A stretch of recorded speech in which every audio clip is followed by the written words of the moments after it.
Here's another reason for using sequences, and in fact this is actually a technique that I'm implying here by giving this example. Now I'm not going to give you the general rule, I'm just going to give you a two scenario example, and I'm going to analyze it after I present it to you. So here's scenario one. Let me just paint the picture and describe this, and then I'm going to talk about it. Scenario one, you have a 120-page ebook that you give away for free on your website, and you give it to people instantly when they sign up for your list. So in this scenario, you've got 120 pages of content. Now, this could be a 30-page ebook. I'm using 120 pages because I have an ebook and it's 120 pages, so it seemed like a natural example for me to use to pick on myself, so I'm not picking on anyone else. So this could be any amount of pages. You could take the same example I'm presenting here and tweak it. If you only had a 30-page ebook, that's okay. I'm not suggesting that you have to have 120 pages. You could have 500 pages. In general, if it's good content, of course, the more the better, right? But if you have 30 pages of rock-solid stuff that's awesome and 100 pages of stuff that's so-so and it's not that good, the 30-page report's going to be better. So it's not always an issue of more. If the quality is the same, then more is better, because would you rather have more good quality stuff or less good quality stuff? And here's just a little marketing tip. If you only have like a 20-page free report, then you can use this to your advantage. You can say, I've got a 20-page report. I'm not going to lie to you. It's only 20 pages, but it's rock solid, good info. There's no fluff. There's no filler. This is only the good stuff. And if I even added one other page, I'd be diluting it. You could use something like that. So you use that to your advantage, that it's short. You can say that it's the distilled stuff. It's the concentrated, oomph. Now, of course, if you have a 100-page book or a 500-page book, you use the other route to try to sell it. You say, I've got 500 pages, so this is a comprehensive manual that it's got it all because there's so many pages, and I go into depth. Right? So if you only have a small report, there's no filler. If you have a huge report, then you take advantage of that and you advertise the fact that it's huge, right? Either way, it's all about treating things. You take it like it really is and you frame it into a positive perspective. And I'm going to talk about that more in the copywriting course. But anyway, first scenario. You have a 120-page ebook that you give people instantly when they sign up for your list. So they give you their name and email, and immediately they get an email saying, here's the link, download your free ebook.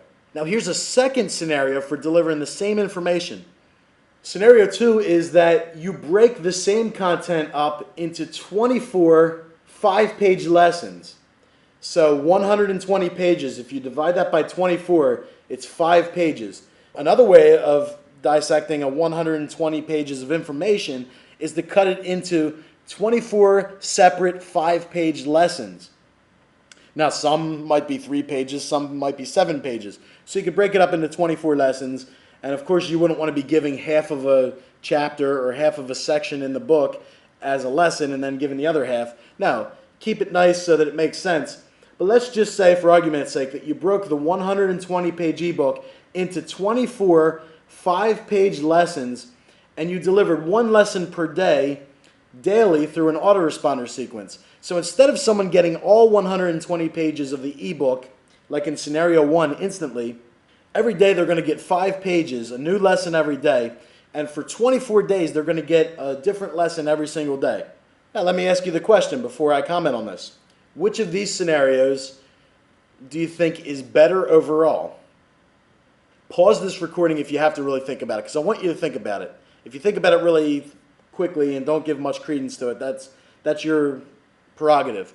But really think about it. Which one of these is better? In general, overall, scenario one or scenario two, which one do you think is more attractive or better to use? And I haven't really commented either way. I've just given you the two scenarios. Pause it and think about it if you have to. Well, if you didn't pause it, then that's okay. I'm not going to make you wait too long. Now I'm going to say that these have different advantages, both of these techniques. And there's actually a way to combine them that I'm going to talk about in a minute. Overall, I would say scenario two might be the scenario that you haven't thought about using or that people use less often. Scenario two is good for a few reasons.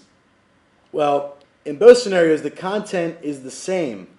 But the second scenario, here's the advantage of the second scenario over the first. Although the first scenario has its own advantages, I'll talk about in a minute. But scenario 2, here's the benefit that it has. I called this segment the multiplier effect of time spacing. The second scenario, since you've broken them up into 24 separate 5-page lessons, it has a multiplied effect on the perceived value. And here's what I mean. If you give someone a 120-page book instantly, that's good because they get all 120 pages. They don't have to wait. They've got instant gratification. If they wanted to, they could read that entire 120-page ebook in maybe 1 to just a few more hours. Some people read really fast. They could actually read that in an hour. Depending on the type of content, within a few hours, they could be through the whole book if they were real eager. And at the end of the book, if they want more, they got to buy your course. That's the benefit of scenario 1. But the benefit of scenario 2 is this. They sign up, they're hooked for 24 days. They're going to be getting these lessons. So it trains them to start checking their email. That's another benefit. But with that aside, they're getting these 24 daily lessons. So what happens? They subscribe, they get the first lesson instantly. They read the 5 pages. They really want more, but they got to wait till tomorrow to get the second lesson. But what happens? They read the 5 pages, and they're going to think about those 5 pages more often. Because if you read the 120-page ebook, you might just read it all from start to finish without really thinking about it. You just read it one pass through. But if you only have that 5 pages, you can do a few things. You're going to read those 5 pages.